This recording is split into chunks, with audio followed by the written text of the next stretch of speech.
Hi, this is my first video response regarding anything of the serious nature that I've ever done, so bear with me as well. I've also made a little script because I would ramble for hours, which I'll probably wind up doing anyway.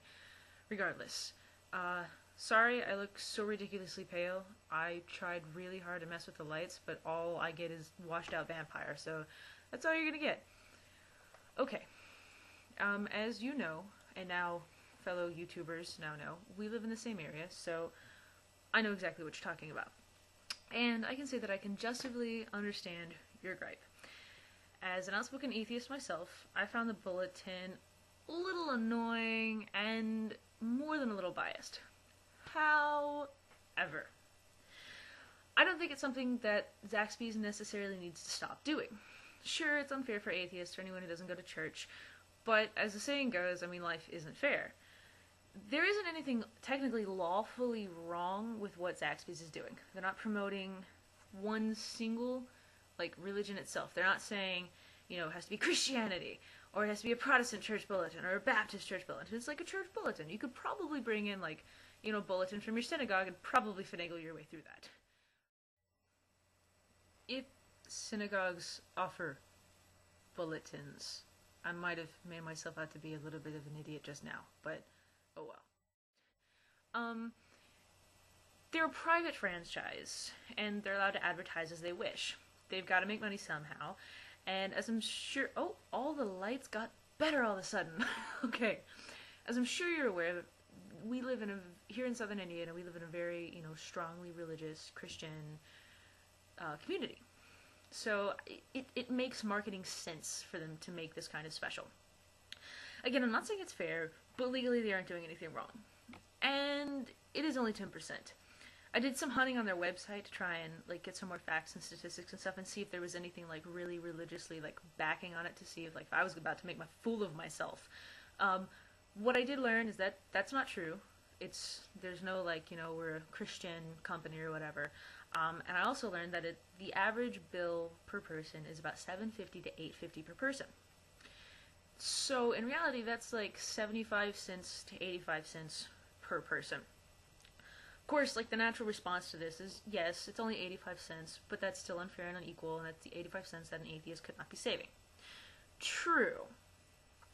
But bringing up a point you mentioned regarding restaurants offering discounts if you've been bringing a movie stub or something like that, it's kind of unfair to those who haven't been to a movie. This isn't as big of an equality issue as Christian versus atheist, but regardless, it is unfair, and I don't want to spend $9 to go save 75 cents on chicken, despite the fact that it is delicious. It's fantastic. Just I don't want to have to walk into a church and, sit through a service or snag a bulletin and sneak my way out with it, which I was actually considering doing, because, I don't want to do that. So it is a little unfair, but a lot of marketing schemes that people do are also unfair. You have to be a member of this to get the discount here, yada yada, so on and so forth. It's a marketing scheme. So, marketing-wise, they have to make money somehow. In your opinion, they should do 10% off on Sundays. Well, the owner is obviously biased towards religion, Christianity, things like that. But if they offered 10% off on Sundays, they'd probably wind up losing money because, as I said before, come on, it's Zaxby's. They're freaking delicious. Everybody would be there, right? So, as someone who eagerly awaits a change in society for acceptance of atheists, I understand that even the smallest of issues can stand between us and equality.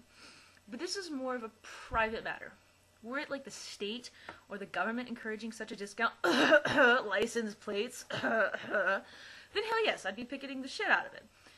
But the fact remains that it's a privately run business, and they're free to advertise however they wish. Atheists need to pick their battles, I think. And personally, I believe this should be seen as a trial of patience for us. If we want the other side to calm down and start treating us, with equality, which is going to take, God knows how long, hee hee, pun, we need to act as a role model. This, like I said, this is a part where I'm going to ramble because all of my notes end. This is officially like the fourth time I've tried to make the ending to this, because all I did was ramble like I said I would, and that's all that happened, because the ending of the video ended with me rambling, and then I tried to make an ending end video to fix that, and I rambled. And then I tried to make a video that actually worked out really well, and it lagged so bad. So here's what I'm saying is, I'm going to end it on that note, you know, that we need to act as a role model. We need to pick our battles. I don't mean this to sound like bitchy or anything, that, you know, you're unjustified in what you're saying or what. You know, like I said, I get why it could be annoying, but, you know, it happens. It's gonna happen. You know, for equality to come about, we have to understand that it has to be equal to the other side. Okay, through making this, I've learned that I'm just god-awful at endings. In conclusion, you know, thank you for your time, for listening to this. Hope I didn't come off as mean or anything. I wasn't trying to be. And, yeah, if you want to respond back, be my guest. But you asked for, you know, other opinions, other views to this, and I just thought I'd give you a fellow atheist idea. Anyway, thank you for the opportunity, and have a good night. There's no better way for me to end this, because everything else has ended really corny or really choppy. So, there you go.